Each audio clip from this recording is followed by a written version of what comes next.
When I was young, my parents warned me, don't spend money you don't have. Save first. Live within your means. Somewhere along the way, that wisdom disappeared. Today, every nation on earth, rich or poor, is buried in debt. The US alone owes over $38 trillion. Europe owes trillions more. Even oil-rich countries like Saudi Arabia and economic giants like China and Japan owe more than they could ever repay. So, if everyone's in debt, who's the lender? After decades of watching politics and power, I can tell you, we live in a world built on IOUs. Not metaphorically, literally. The global economy runs on borrowed money. From pensions to wars, everything depends on debt. When I was young, debt was personal. A handshake, a promise, a little shame if you owed too much. But national debt? That's a different beast. Add up every government, business, and household, and the world now owes over $315 trillion. That's nearly 3 times the value of everything humanity produces in a year. And here's the catch. This debt was never meant to be paid back. So again, who's the lender? The strange truth is, the world owes this money to itself. But don't be fooled. The debt is real. It decides who thrives and who struggles. It's the invisible scaffolding holding up our modern world. And if one beam collapses, the whole structure could fall. And it all began centuries ago, when kings learned they could borrow from tomorrow to pay for today's wars. And let me tell you, once that door opened, every major power in the world walked through it. France saw what England had done and copied it. The Netherlands refined it, and the young United States embraced it to fund the revolution, and later to build a nation that stretched from sea to shining sea. Debt, once seen as failure or folly, became a badge of strength. The power to borrow was now the power to rule. Empires no longer needed to conquer for gold. They issued bonds and collected interest. The battlefield moved from trenches to ledgers. War, it seemed, was always the midwife of financial innovation. But the true explosion came in the 20th century. 2 world wars forced nations to borrow on a scale no one had ever imagined, not just to fight, but to rebuild entire continents. In 1944, at Bretton Woods, the Allied nations created a new global order. The US dollar, then backed by gold, became the world's reserve currency. It worked for a while, but the system had a fatal flaw. Gold was finite. The world's needs were not. By the late 1960s, America was spending far beyond its gold reserves, fighting a war in Vietnam and funding a great society at home. So in 1971, President Richard Nixon made a historic move. He cut the dollar's tie to gold. Overnight, money became purely faith-based, backed by nothing but trust. And once money itself lost its anchor, debt lost its limits. Borrowing became the engine of modern growth. Endless, expanding, and self-reinforcing. Before we go further, let's clarify what national debt really means. It's the total amount owed by a nation's central government. Not states, not cities, not your personal loans. That $38 trillion the US owes, that's just the federal tab. The rest, corporate, local, personal, sits on top of it. National debt is, at its core, just the IOU of the central government. So why do governments keep diving deeper into this ocean of borrowed money? Why not simply live within their means, like our parents always said? There are 5 main reasons, and together, they form the engine of the modern financial world. First, to cover budget deficits. A government's income comes mostly from taxes, but the public's demand for services, education, healthcare, pensions, defense, infrastructure, almost always exceeds what taxes bring in.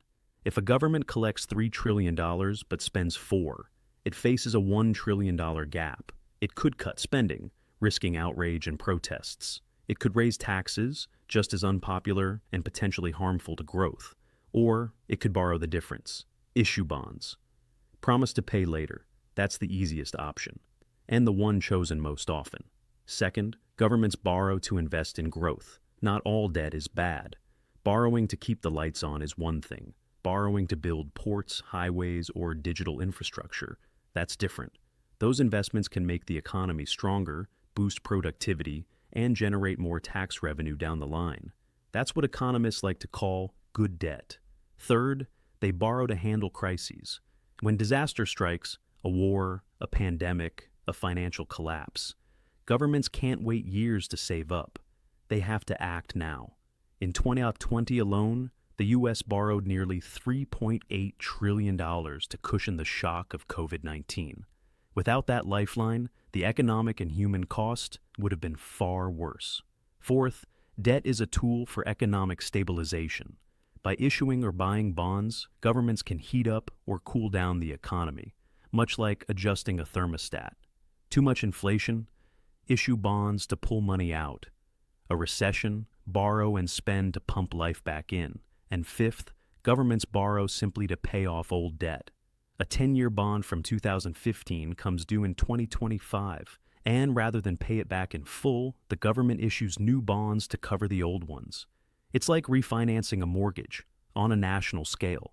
But if the government doesn't have the cash on hand, and it usually doesn't, it simply takes out another loan in 2025 to pay back the first one. The total debt doesn't go down. It just gets rolled over, renewed, like a subscription service. And that, my friends, leads us to the system's most crucial secret. One we'll explore in just a moment. But here's the spoiler. The principal amount is almost never paid back. Now, at this point, you might be wondering, if the government can issue bonds, why not just skip the middleman and print the money it needs? It's a fair question. And the answer is discipline. You see, when a government gives itself the power to print money without restraint, history shows us what happens. The government will print and print and print some more. This floods the economy with cash, which destroys the value of that cash. A loaf of bread that cost $2 suddenly costs $200, then $2,000. Savings evaporate. Society collapses. We've seen it in Venezuela. We've seen it in Zimbabwe. Hyperinflation is the financial equivalent of a heart attack. Borrowing, by contrast, creates a feedback loop. Because debt comes with an interest payment, it forces a degree of responsibility. The government has to maintain the confidence of its lenders, or the whole system comes crashing down. Which brings us back to that central question. If governments are borrowing on this colossal scale, who on earth has trillions of dollars to lend? The popular imagination often conjures up images of shadowy figures in back rooms, billionaires in dark suits, secret cabals pulling strings. But the reality is far more mundane, and honestly, far more circular. The debt isn't held by one mysterious entity. It's woven into the very fabric of our daily financial lives, into your retirement account, into your bank, into the systems you interact with every single day. The lenders fall into four main categories, and once you understand who they are, the whole picture starts to come into focus. The first and largest category is what we call domestic lenders. This is the portion of the debt that a nation owes to itself. Think about it this way. When you buy a simple government savings bond, maybe you got one as a gift when you were young or bought one yourself. You're lending money to your country. When you deposit your paycheck into a bank account, that money doesn't just sit in a vault gathering dust. The bank puts it to work. And one of the safest, most reliable ways to do that is by purchasing government bonds. In the United States, commercial banks hold nearly $2 trillion of U.S. debt. That's your deposits being lent to the government. Then there's your retirement account, your 401k, your pension fund. These massive funds are managed by professionals who have a legal duty to keep your money safe while earning a steady return. For them, government bonds are the perfect low-risk asset. Insurance companies work the same way. They need to be absolutely certain they can pay out future claims, so they park huge amounts of money in government bonds. And here's where it gets really circular. Even the government itself is a domestic lender. This is called intragovernmental debt. The U.S. Social Security Trust Fund, for example, has collected more in taxes over the years than it's paid out in benefits. By law, it has to invest that surplus somewhere safe. So, where does it invest? In special government bonds. In effect, one part of the government, Social Security, is lending money to another part, the Treasury Department. The government has written itself a 200-page IOU. The second category is foreign lenders. These are other countries, foreign banks, and international investors. Just like your pension fund, they buy bonds as a safe investment. Foreign governments, in particular, buy massive quantities of other nations' bonds and hold them as foreign exchange reserves. This helps them stabilize their own currencies and gives them a place to park their trade surpluses. This is why you often hear that China or Japan is funding U.S. debt, and it's true to an extent. Japan holds approximately $1 trillion of U.S. debt. China holds around $800 billion. Those are big numbers. But here's what most people don't realize. Those holdings account for only a tiny fraction, maybe 2 or 3%, of the total $38 trillion of U.S. debt. The vast majority of America's debt is owed to Americans. The third category is international institutions, the lenders of last resort. When a developing country needs long-term funding for a massive infrastructure project, a dam, a national highway system, a power grid, it might borrow from the World Bank or a regional equivalent like the Asian Development Bank. These institutions provide low-interest loans for specific development goals. They're not in the business of making a profit. They're trying to lift nations out of poverty. But when a country is in the midst of a full-blown financial collapse, when it's flat broke and no one else will lend to it, it makes a desperate call to the International Monetary Fund, the IMF. The IMF doesn't fund long-term projects. It provides emergency loans to prevent a country from defaulting on its debts. But these loans come with severe and often controversial conditions. The IMF typically demands what's called austerity. The government must drastically cut spending, raise taxes, and sell off state-owned companies. It's financial tough love, and it's deeply unpopular because it usually means ordinary people suffer the most. But it's the price of staying in the game. The fourth and most powerful category is a nation's own central bank. Institutions like the U.S. Federal Reserve, the European Central Bank, the Bank of Japan. These are the ultimate market makers, and they have a unique, almost magical power. They can create new money out of thin air and use it to buy government bonds. This process, known as quantitative easing, injects fresh money into the economy. It keeps interest rates low. It ensures the government can always fund itself, even when private investors get nervous. Here's how it works. The liability on one balance sheet, the government's bond, becomes the asset on another balance sheet, the central banks. This is the alchemy by which debt itself is turned into money. Every dollar in your pocket, every digital number in your bank account exists only because a corresponding unit of debt was created somewhere else in the system. Think about that for a second. Money is debt. Debt is money. They're two sides of the same coin. And that brings us to the most profound and least understood concept in modern finance. I call it the big secret of the entire system. Are you ready? Sovereign debt is not designed to be repaid. Not now, not ever. I know that sounds strange. When you or I take out a loan for a car or a house, we're expected to make monthly payments that cover both the interest and the principal. Eventually, we pay the whole thing down to zero. We instinctively apply this same logic to national debt. We hear politicians talk about balancing the budget and paying off the debt, and we nod along thinking, yes, that's the responsible thing to do. But that's not how governments operate. And this isn't a conspiracy theory. It's stated policy. Governments practice what economists call refinancing, or more simply, rolling over the debt.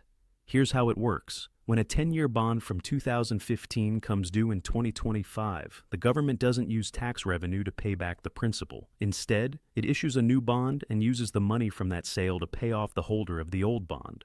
The total amount of debt stays the same, or more often, increases. It's just been rolled over for another 10 years, or 20, or 30. The government treats its debt like a rolling subscription. And the interest payment, that's the monthly fee. As long as the government can afford to pay the interest, the subscription can be renewed indefinitely. Now, the reason this is not only possible, but necessary, is that government debt, particularly the debt of a stable, powerful country like the United States, is not viewed by the financial world as a risky liability. It's viewed as the safest and most desirable asset on earth. Banks use it as collateral for their own lending. Pension funds use it as their bedrock guarantee. Central banks treat it as money itself. It is the foundation upon which the entire global financial system is built, and this leads to the ultimate paradox. If a major country like the United States actually tried to pay off its entire $38 trillion of debt, it would trigger the single most catastrophic event in financial history. To pay it off, the government would have to pull $38 trillion out of the economy and hand it back to bondholders. This would instantly vaporize a huge chunk of the world's money supply, triggering a deflationary spiral so severe it would make the Great Depression look like a mild downturn. Furthermore, it would destroy the world's most trusted financial instrument, the very asset upon which all other values are calculated. The system depends on the debt never being paid off. It requires a constant, rhythmic issuance of new debt to keep the machine turning. The goal isn't elimination, the goal is sustainability. Keeping the debt at a manageable level relative to the size of the economy, and ensuring that interest payments remain affordable.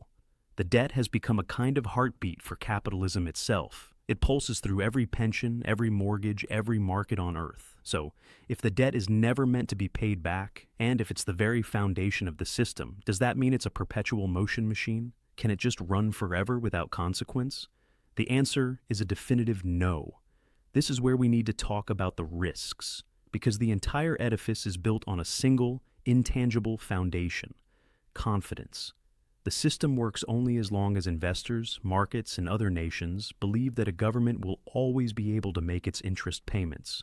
When that confidence wavers, the machine grinds to a halt, and the invisible architecture collapses. The first risk is what I call the debt trap. Some economists call it the debt death spiral. This happens when a country's debt has grown so large that it's forced to borrow new money just to pay the interest on its old loans. It's the sovereign equivalent of using one credit card to pay the minimum balance on another. At that point, the debt becomes self-perpetuating. Interest payments, which produce no economic value, no roads, no schools, no hospitals, begin to consume a larger and larger slice of the government's budget. In the United States, net interest on the debt is projected to cost over $880 billion per year. That's more than the entire defense budget. This is money that can't be spent on education, healthcare, or scientific research. It's a slow, suffocating squeeze on every other public priority. The second risk is inflation. If a government finds itself unable to borrow more money from the market, maybe because investors are getting nervous, it might be tempted to force its own central bank to print money to cover its debts. This is called debt monetization. It's a short-term fix with disastrous long-term consequences. By flooding the economy with new money, the government devalues the currency. The debt becomes easier to pay back, but only because the money used to pay it is worth less. Bread costs more, gas costs more, everything costs more. This is a default in all but name, a stealth tax that robs savers of their purchasing power and can spiral into hyperinflation. The third risk comes from the market itself, from what traders call the bond vigilantes. These aren't a formal group. They're the collective anonymous power of the market. The hedge funds, pension funds, and major investors who buy and sell bonds. They're the true arbiters of credit. For decades, they might seem dormant, happily lending money at low interest rates. But if they perceive that a government is becoming reckless, they will revolt. They'll stop buying bonds, or demand much higher interest rates to compensate for the risk. We saw this in dramatic fashion in the United Kingdom in the autumn of 2022. The new government under Prime Minister Liz Truss announced a budget full of massive, unfunded spending and tax cuts. The market took one look and panicked. Bond vigilantes went on strike. They refused to buy UK bonds and started selling what they already had. The price of bonds collapsed, which caused interest rates to spike. Mortgage rates across the country doubled overnight. The pension system teetered on the brink of collapse. Within weeks, the Bank of England was forced into an emergency intervention, and the Prime Minister was forced to resign. That's the power of the market to enforce discipline when politicians won't. The final and most catastrophic risk is a sovereign default. This is when a country simply says, "We cannot pay." The consequences are immediate and total. The country is instantly locked out of the global financial system. Its currency becomes worthless. Imports of food, fuel, and medicine cease. Banks close. The economy implodes. We've seen it in Greece in 2010, which led to mass unemployment and a generational crisis. We saw it in Sri Lanka in 2022, which led to the government's collapse amid fuel shortages and civil unrest. And we've seen it repeatedly in Argentina. A default is the financial equivalent of a heart attack. But here's the thing. A sovereign default almost never stays contained. In our tightly interconnected global system, A default is a virus. It spreads. Economists call it contagion. When Greece teetered on the edge, the panic wasn't just in Athens. It was in Frankfurt, Paris, and Berlin. Why? Because major German and French banks were holding billions of dollars worth of Greek government bonds on their balance sheets. Bonds they'd considered perfectly safe. If Greece defaulted, those safe assets would instantly become worthless, blowing a hole in the bank's finances. A default in Athens could have triggered a banking collapse in Germany, which in turn would have frozen the entire European economy. One domino falls, and it threatens to topple the whole row. This is where a group of obscure but incredibly powerful players enter the stage: the credit rating agencies. You've heard their names: Standard & Poor's, Moody's, Fitch. Their job is to act as the official arbiters of confidence, assigning letter grades to nearly every bond in the world, each A, double B+, C. These grades aren't just opinions. They're hardwired into the rules of the financial system. Many of the world's largest pension funds and insurance companies are legally forbidden from holding bonds rated below a certain level, what's known as junk status. So, when one of these agencies downgrades a country's debt to junk, thousands of funds around the world have no choice but to sell those bonds immediately.